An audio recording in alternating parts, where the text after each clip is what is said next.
Chapter 5 of the Science of Getting Rich by Valence D. Wattles. Recording is in the public domain. Chapter 5 Increasing Life. You must get rid of the last vestige of the old idea that there is a Deity whose will it is that you should be poor, or whose purposes may be served by keeping you in poverty. The intelligent substance which is all, and in all, and which lives in all, and lives in you, is a consciously living substance. Being a consciously living substance, it must have the nature and inherent desire of every living intelligence for increase of life. Every living thing must continually seek for the enlargement of its life, because life, in the mere act of living, must increase itself. A seed, dropped into the ground, springs into activity, and in the act of living produces 100 more seeds. Life, by living, multiplies itself. It is forever becoming more. It must do so if it continues to be at all. Intelligence is under the same necessity for continuous increase. Every thought we think makes it necessary for us to think another thought. Consciousness is continually expanding. Every fact we learn leads us to the learning of another fact. Knowledge is continually increasing. Every talent we cultivate brings to the mind the desire to cultivate another talent. We are subject to the urge of life, seeking expression, which ever drives us on to know more, to do more, and to be more. In order to know more, do more, and be more, we must have more. We must have things to use, for we learn, and do, and become, only by using things. We must get rich, so that we can live more. The desire for riches is simply the capacity for larger life seeking fulfillment. Every desire is the effort of an unexpressed possibility to come into action. It is power seeking to manifest which causes desire. That which makes you want more money is the same as that which makes the plant grow. It is life, seeking fuller expression. The one living substance must be subject to this inherent law of all life. It is permeated with the desire to live more. That is why it is under the necessity of creating things. The one substance desires to live more in you, hence it wants you to have all the things you can use. It is the desire of God that you should get rich. He wants you to get rich, because he can express himself better through you if you have plenty of things to use in giving him expression. He can live more in you if you have unlimited command of the means of life. The universe desires you to have everything you want to have. Nature is friendly to your plans. Everything is naturally for you. Make up your mind that this is true. It is essential, however, that your purpose should harmonize with the purpose that is in all. You must want real life, not mere pleasure of sensual gratification.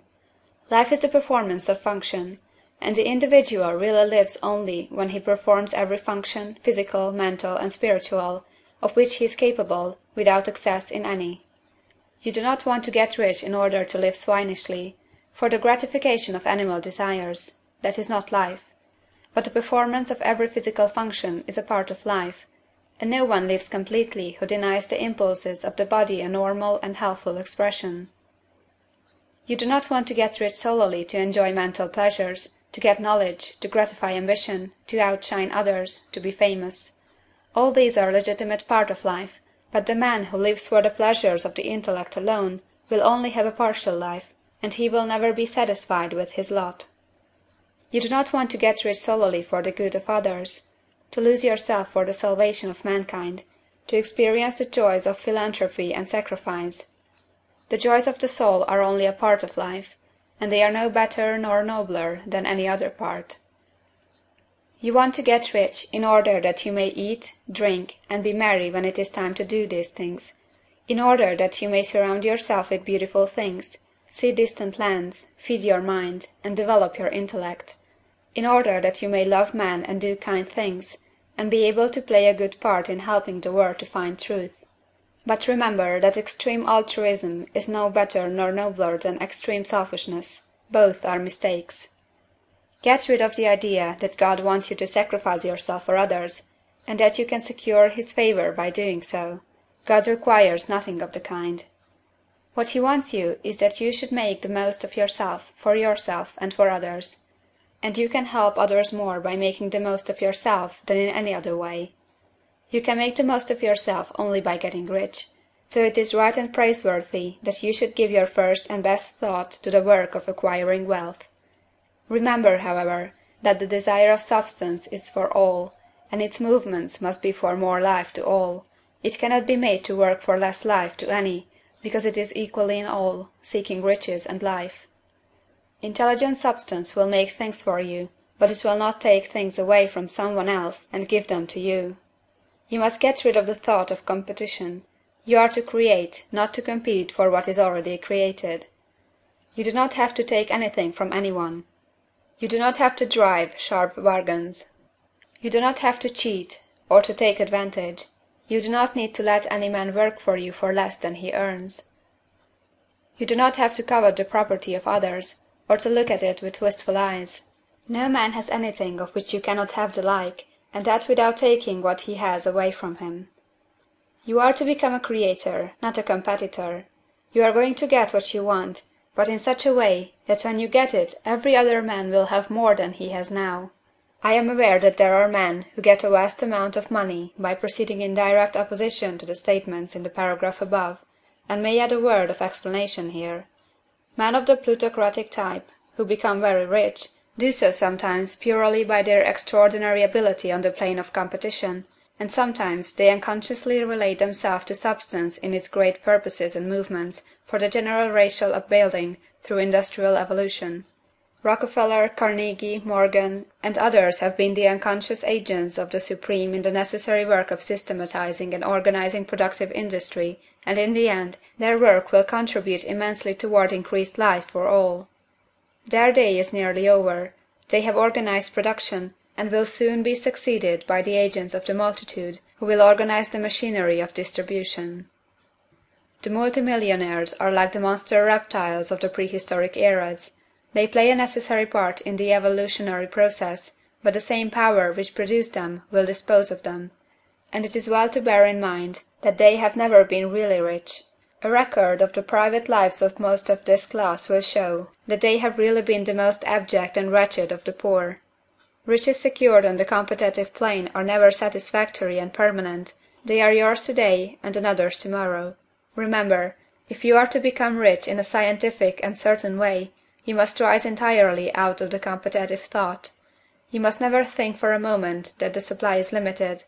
Just as soon as you begin to think that all the money is being cornered and controlled by bankers and others, and that you must exert yourself to get laws passed to stop this process and so on, in that moment you drop into the competitive mind, and your power to cause creation is gone for the time being, and what is worse, you will probably arrest the creative movements you have already instituted.